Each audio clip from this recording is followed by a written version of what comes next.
Bhole Bhole Bhole Bhole Bhole Bhole Bhole Bhole Bhole Bhole Bhole Bhole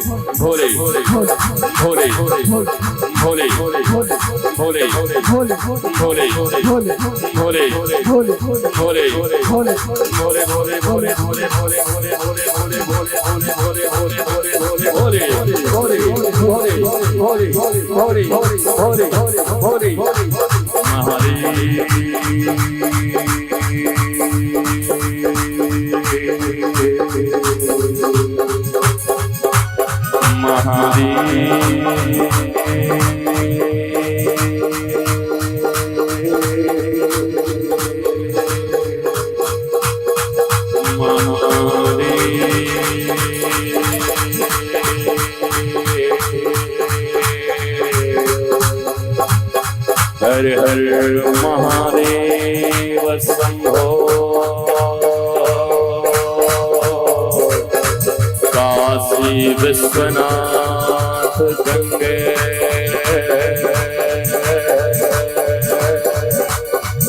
Gange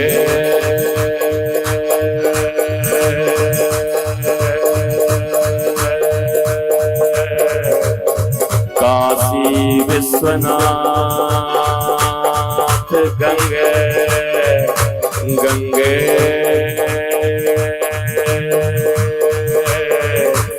Gange Gange Gange Kashi Vishwanath Gange हर हर Mahadev Shambho हर हर Mahadev Shambho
Kashi Vishwanath